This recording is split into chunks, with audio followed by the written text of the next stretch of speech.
Edgar Allan Poe, the most misunderstood writer in probably all of American literature. I say that because Poe is very typical and not atypical. We've painted him as this crazy, alcoholic, drug addict, loony, strange, dark guy who's really different from everybody else. And he was starving. He died in a gutter, starving to death, misunderstood. Baloney, right? Baloney. None of that junk, for the most part, is true at all. He's one of the most misunderstood writers who, frankly, was dealing with a lot of the intellectual issues of other writers of the same period. Innovative? Absolutely. Creative person? Yes. Is anybody quite like him? Well, no, of course not. That's why we study him. That's why he's such an interesting guy. But the fact is, I could rattle off several misconceptions about Poe that really shock people. One, was he an alcoholic? Yes. How often did he drink? Very, very rarely. When he did drink, he went on a real bender and he'd go for about a week or so. Um, was he insane? No. He probably did suffer from depression.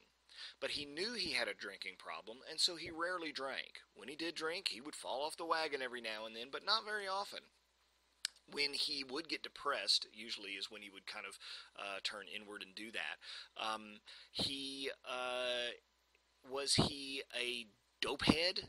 No, there's absolutely no evidence whatsoever that Poe used dope of any kind, opium or anything like that. Opium was something that people were getting exposed to in the Western world. You see it in Byron and all of these guys, but it doesn't mean Poe did it. Poe was just interested in what it was because it was so new, and there were a lot of people using it, but there's no evidence Poe did that at all. Did he, in fact, marry his cousin who was underage? Yes. Okay, I'll give you that one. It was weird. But on the other hand, it wasn't done in the same manner that we kind of perceive it. Number one, in the 19th century, ew, yeah, people did sometimes marry their cousins. Weird to us, but at the same time, not quite the social stigma against it. It wasn't something that upper class people did. It was something that only like low class folks would do. But it was done. And in fact, in some of the finer families, even, people married cousins together. Was she underaged? Yes. But there really isn't any evidence that Poe had a physical interest in his young bride. In point of fact, he pretty much married her and then took his aunt as well into his home because they had no one else. And by marrying her, he was able to give her legal and financial protection and needed to do that.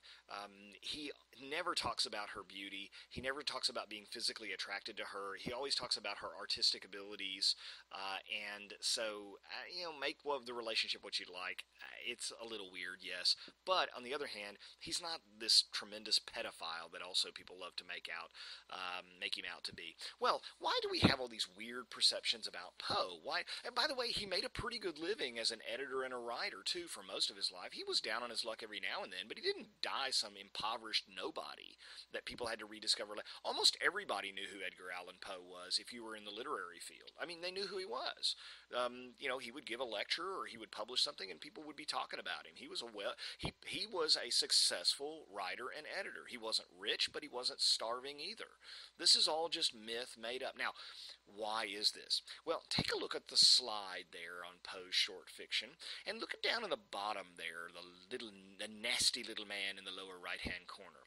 That man's name is Rufus W. Griswold, and Rufus W. Griswold, fantastic name for such a nasty little man, was Poe's literary executor. Now, why he would have Rufus Griswold as his literary executor, which is the guy who takes care of your affairs after you die, when the two so thoroughly hated each other throughout life, I don't know. You can go look up on some things on this if you'd like. But Griswold is the one who had all of his papers and did all this kind of stuff. And Griswold is the one who published his letters and diaries and things of this nature after he died. There's only one problem with that. We found out not too long ago, in fact, about 30, 40 years ago, that Mr. Griswold was a liar and a fraud.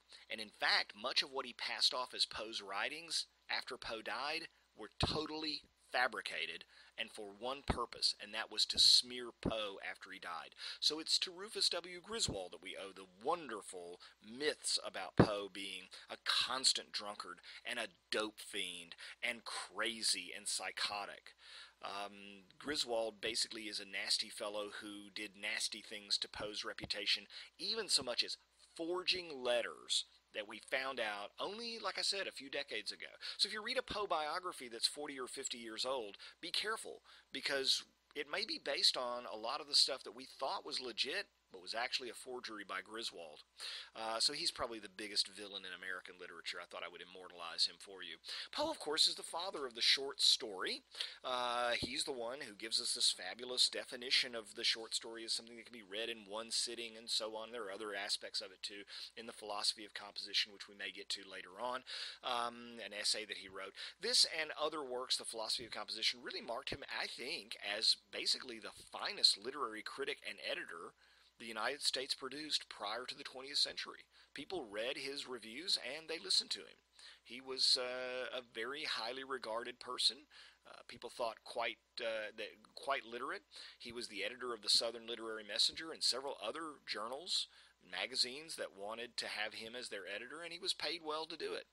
So let's dispel some of the Poe myths. It's a lot of fun to do that, but at the same time, not quite as weird, although a little, as we've made him out to be.